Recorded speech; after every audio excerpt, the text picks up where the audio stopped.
Well, hello, welcome back to the fish locker up north. That you can see behind me is Whitby Abbey.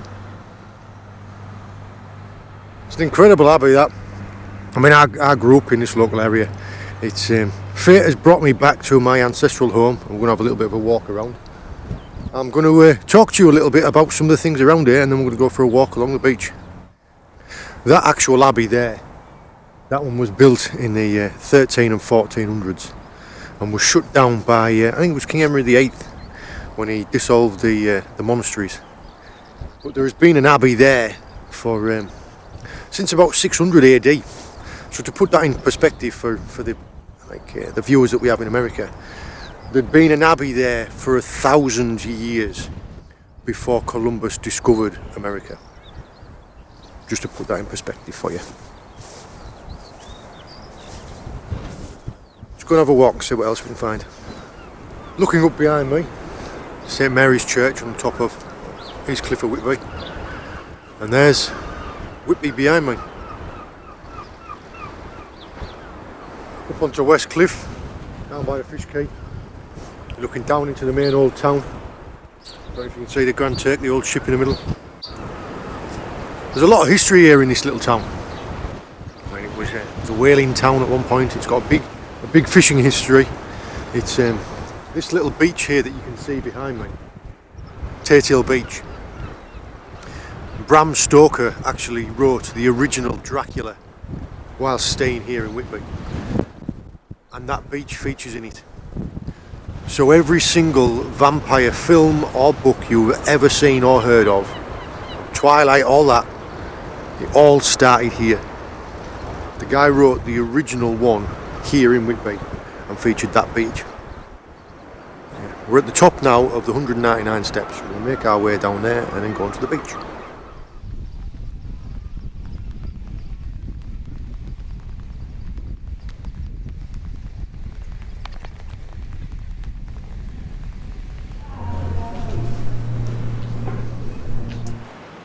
There's the old harbour.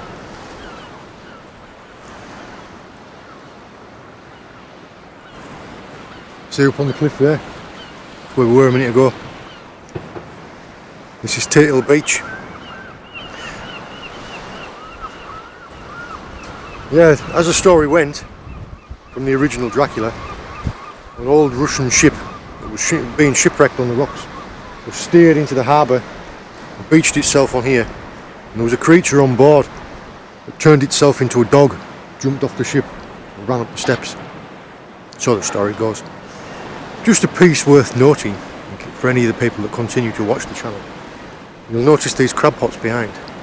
Well, in some of my videos I show you how to make this type of crab pot. Because we're in a different area of the country now, they have different bylaws here. One of the bylaws being here is that you have to have these. And these are hard plastic escape gaps. And it's to allow undersized crabs and lobsters to escape. We don't need those where we are, but that is a 4-bowed parlour pot, 2 entrances.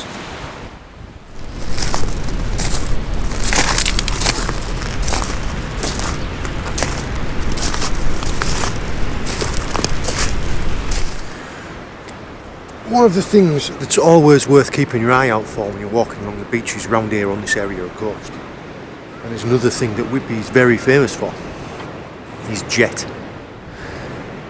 What it is it's fossilised monkey pussytree, and there's only certain areas in the world where they get it. And you see like the dark patches here on the sand, those are good areas to look. You find it in the rock seams, you find it in the bow, but it does get washed up, and it does get confused quite a lot with sea coal. Now if I can find one of each, I will explain the difference. But jet is used for jewellery. Sea coal is obviously used as coal. Yeah, you're looking around. Oh, there's a cockle. You're looking around in all these patches of black for pieces of either jet or sea coal. There's a bit of coal. It just looks like a little black stone.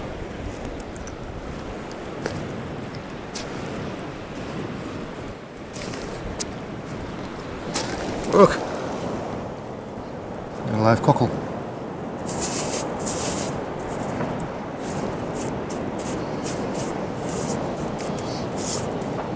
I remember where that is and I'll come and get that next time.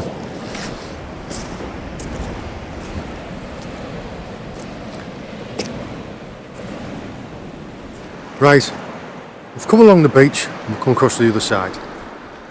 See the pier and the extensions there and all the wave defences. The tide is ebbing off, so the tide is going out. We've got another hour until low water. What we're going to do is we're going to walk along the scar. The scar is a name for this hard rock. I'm going to walk around underneath the cliff, around the corner to a little bay that I used to play in when I was a kid. It's one of the things that you always need to be aware of when you're doing this type of thing, whether or not you're foraging, whether you're beachcombing, whether you're fossil hunting or anything like that. So you need to be aware of a couple of things. One of them is cliff fall. So you never want to be messing about working around underneath the cliff. You can see there where they have had some recent fall. Another thing is what the tide is doing. Now we've got another hour of it going out and then another 6 hours for it to come all the way in. So we've got about 3 or 4 hours to play with here, which is plenty of time to walk around there. You don't want to get cut off by the tide because then you will end up underneath the cliff. Too dangerous, cliff fall and the sea. A lot of these things, it's common sense.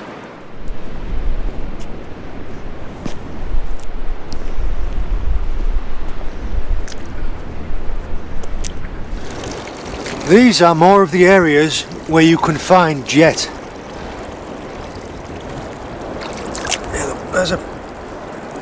There's a piece of sea coal.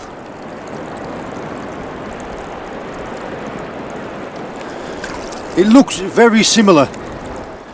If I find a piece of jet, I'll be able to point out the difference. It'll be easier to show you.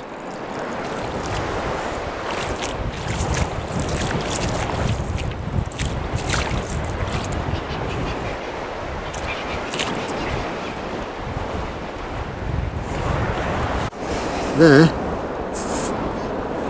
is a fossil of a belemnite. One of the wonderful things about this area of coast is it's called the Yorkshire Jurassic Coast, and this is sedimentary mudstone. You see these fossilised shells? This was a seabed once, and these were all the creatures that were living in it. There's another belemnite. Like a bullet, and it comes from the skeleton of a prehistoric squid.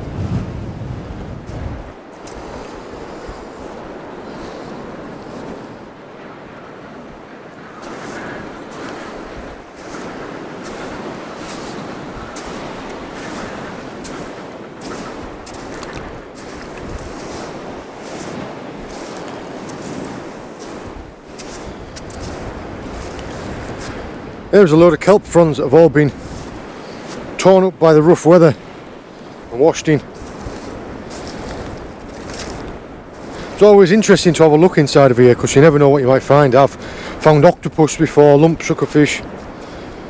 One of the things you really need to be careful of is when you get this type of weed on that type of rock, it's like an ice skating rink.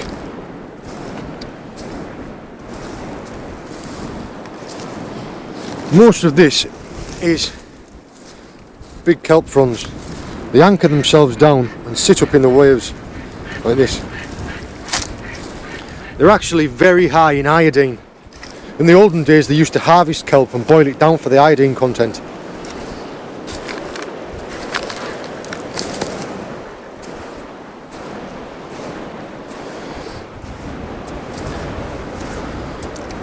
See all these little white squiggly worms on these rocks.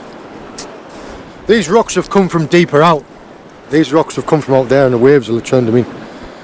But these little white worms are called keel worms. It's a little worm that lives inside there and it creates a calcium shell around itself.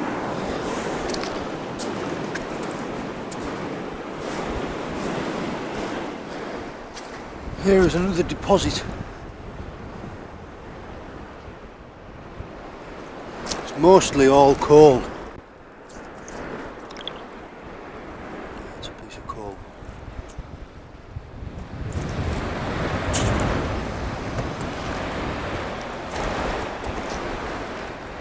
Oh, there's a piece. That is a piece of jet.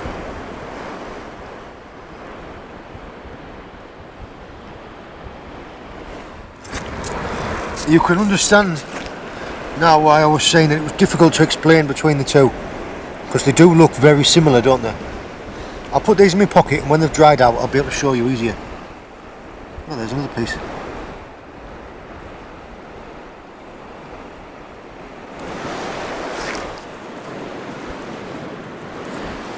Well, there's something worth talking about. You see these patches? They are what's called iron pyrites, fool's gold. Can you see that? There's an ammonite fossil.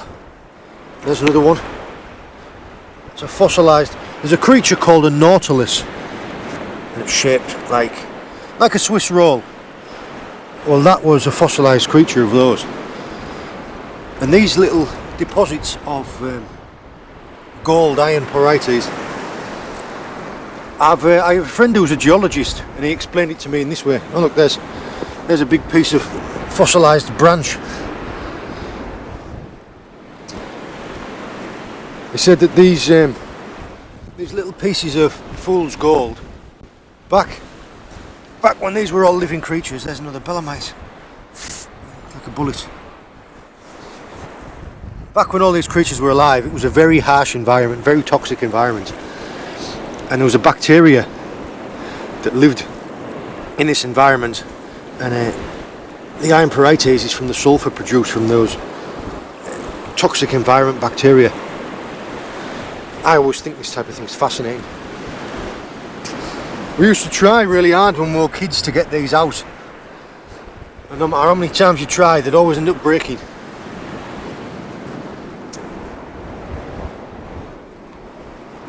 There's all sorts of things. I mean, every other year there's a bit of an ichthyosaur found. Little bits of dinosaur are found every single time there's a cliff fall. There is a better example of one of those ammonites. Over 65 million years old. There's a little piece of one. Oh, there's another one there, look.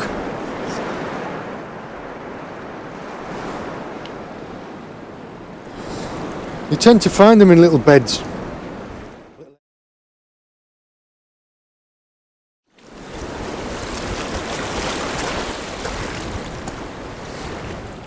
This is an old shipwreck from a vessel, funnily enough, called Crater Block. I bet you can't guess what it's made from. It's made from reinforced concrete.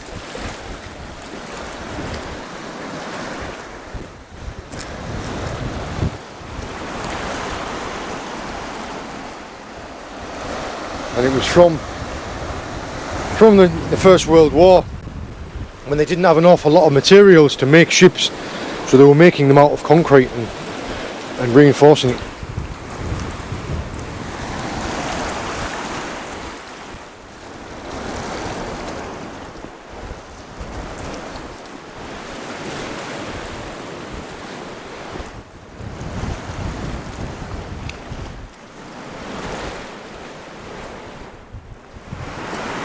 You can see on these areas of scar, nothing much really grows.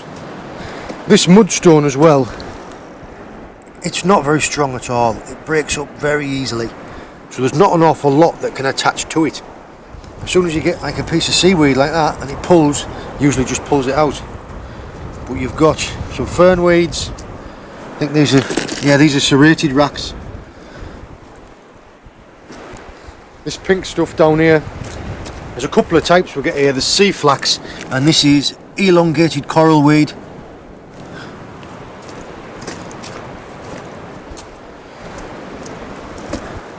A family of dog whelks. The tides aren't very big today, so I'm not expecting to find an awful lot. To really get out to the areas where you'll be able to find some decent unusual stuff, you need big tides.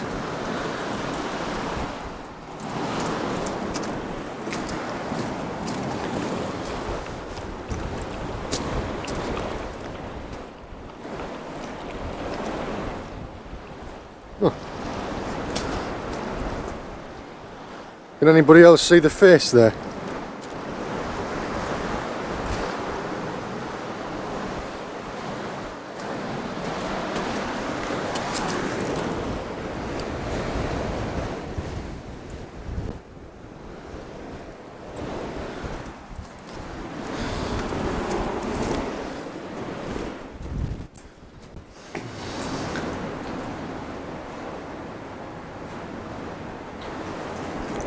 These seams are absolutely packed with winkles.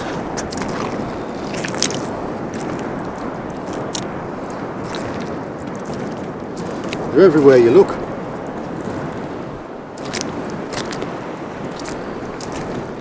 The areas out on the open scar, there isn't an awful lot for things to hide under. So when you find a flat rock like that, this is where you're likely to find your crabs and your fish.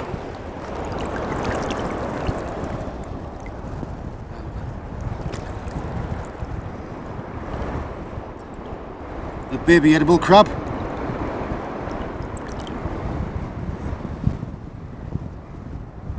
There's another one. And I don't know if you can see it, sat perfectly still, very camouflaged. There's a fish. See it?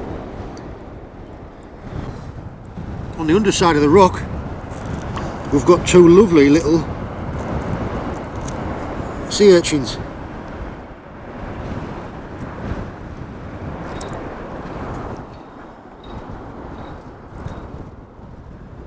See them? See them hermit crabs?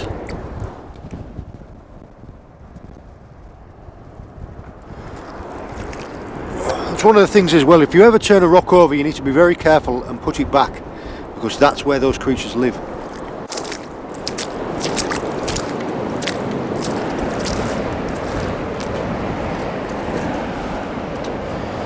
Oh, let's have a look. See if I can do it one-handed.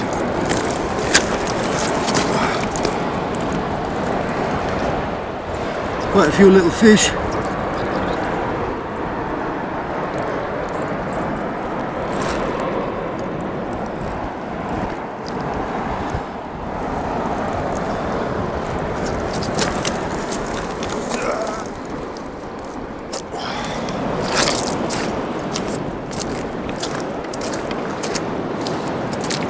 Oh, there's a better one.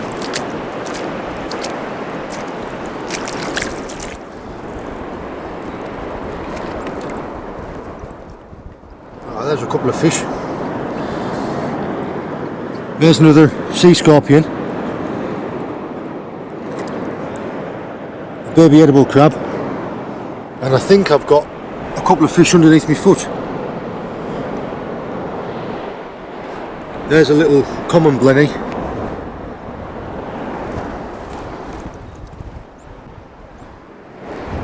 This rock is covered in those keel worms.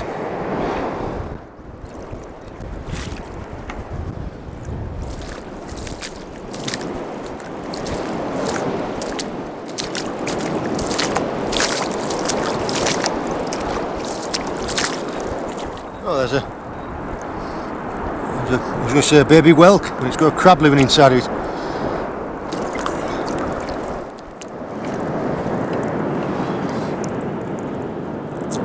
There's another little tiny urchin. A crab running away.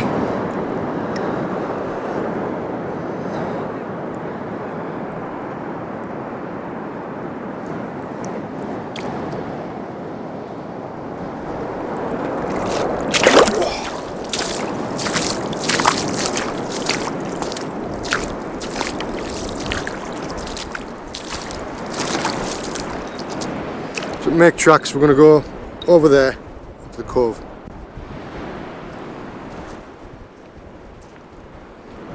got to be really careful when you're walking on this, because that is slippery as anything.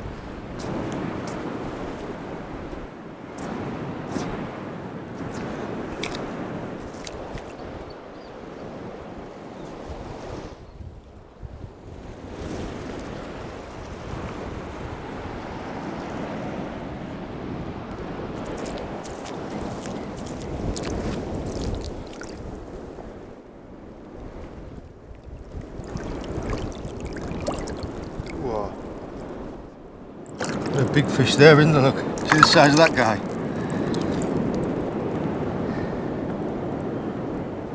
I don't imagine there'll be much other little fish living around under there with them two big fish in there. All little shrimps and little crabs living scoffed.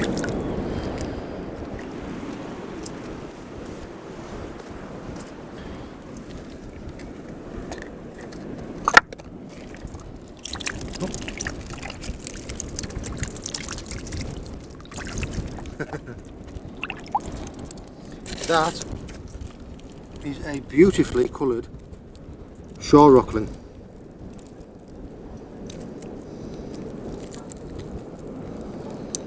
Look at the colours on him.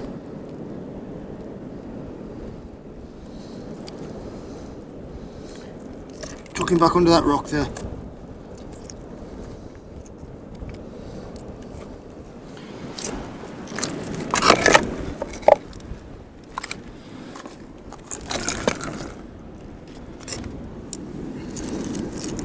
Shore crab.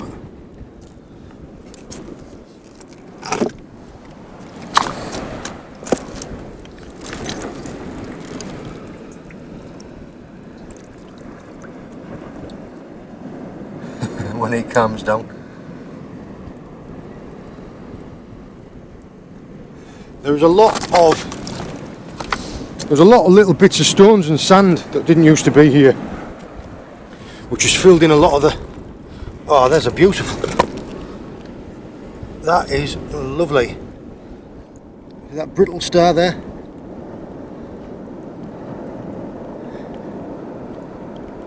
Now you need to be really careful with those because their legs are very brittle, hence the name of brittle star.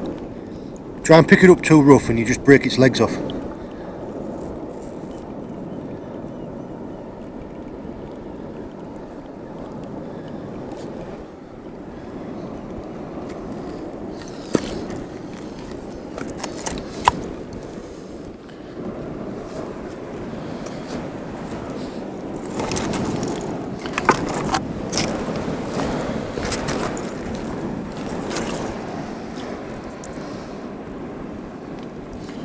Oh, that there could be blenny eggs or rockling eggs. I'm surprised there's not a fish living under here protecting those. In fact, there probably is, it's under there. Carefully, does it?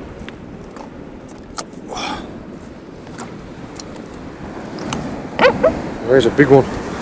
Might need both hands for this one.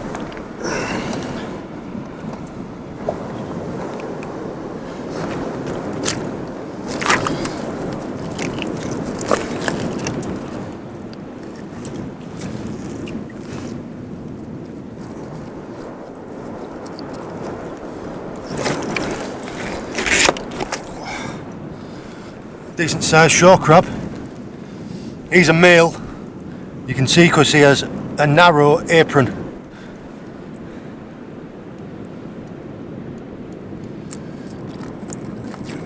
Go back under there.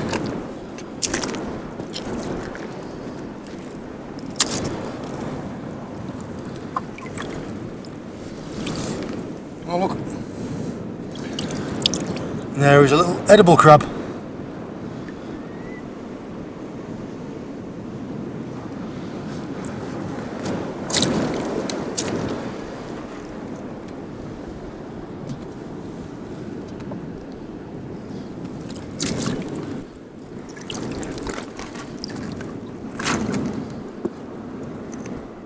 A couple more little edibles. Ah, I've missed it. Oh no, there's one there, look. hope you can see that alright. There is a squat lobster.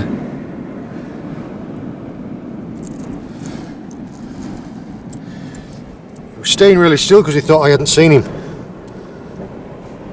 There, look.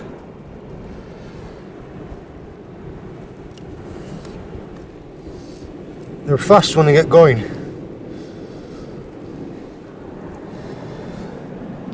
There's a lot of porcelain crabs. And all of these, they actually look like star anise. I'll find you the exact name, but it looks like star anise.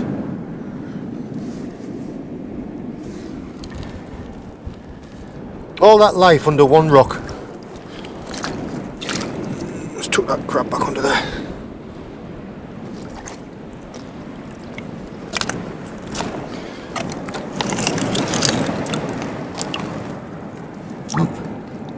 Yeah. Just about to show you, before that fish landed on it, there was a little tiny shrimp. They are common blennies. Little tiny whelks. Oh, there's a lovely one. A bright red whelk. These are dog whelks, and those are dog whelk eggs.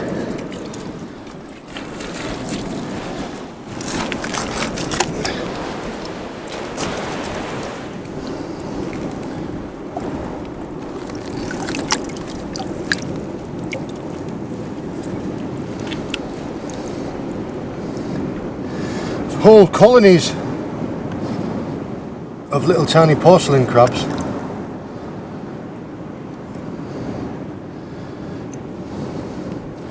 But this is what I was expecting.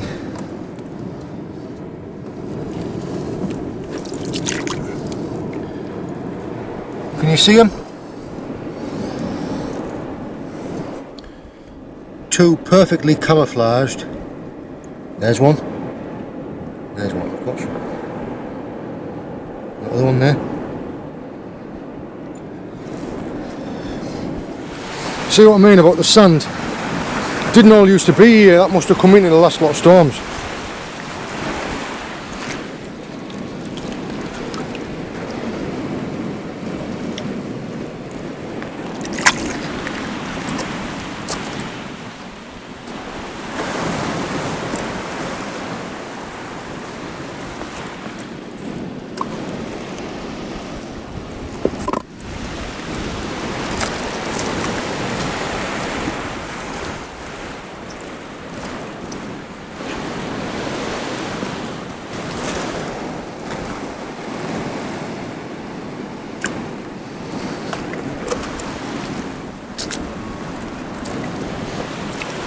Tide's starting to flood in now. I've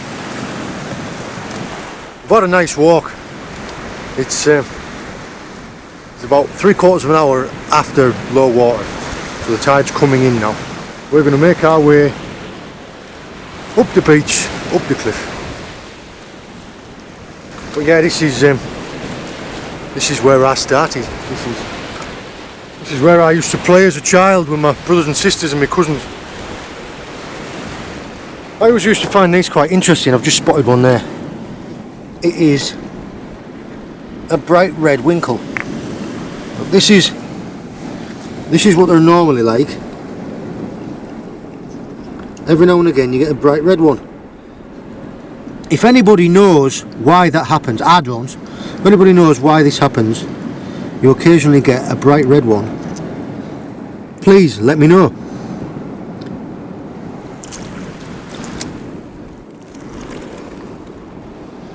There's a lovely anemone.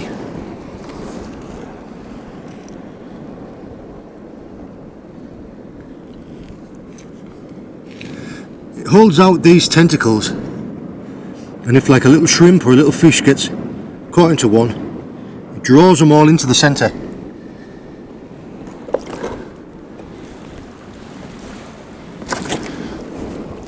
Make this our last rock. Up. There's another rockling, a couple of shore crabs.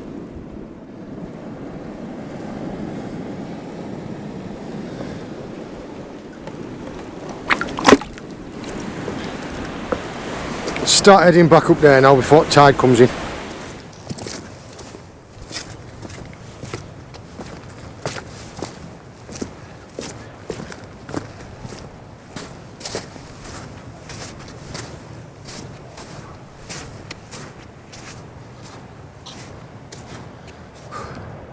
Just about to walk off the beach, and I've just remembered I was going to show you how to tell the difference between sea coal and jet. Well, there they are now that they've dried out.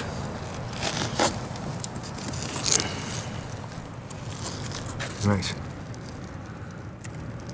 Stone, coal, coal, coal. Those two pieces are jet. Now you can tell straight away by the shape. These you can see are like flaky and crumbly, whereas these, when they snap, it's almost like glass. These also, they break a lot. There. And the colour, there, see how it crumbled and broke, and it's black. Jet doesn't. And jet, when you put a line on something, can you see how that's brown? Jet is brown, coal is black. So these two are pieces of jet.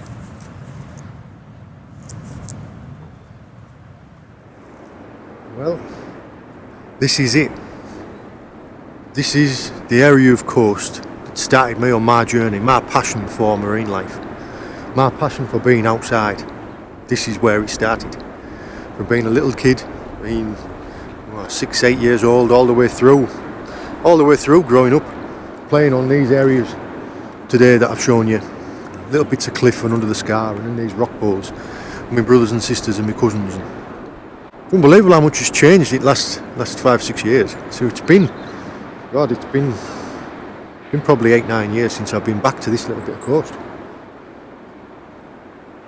See there in these little gullies, you can see where the waves are breaking is a reef, and where it runs out is a deep gully, so you know where you can fish, as I've talked about in other videos. Covered some little bits of fossils, some jet, types of seaweed, flipped some rocks and found a couple of crabs, a few fish, some shells. A lot of people have been asking me how I got into being passionate about this type of thing, and this is where it happened. I hope this has been interesting for you, and see you later.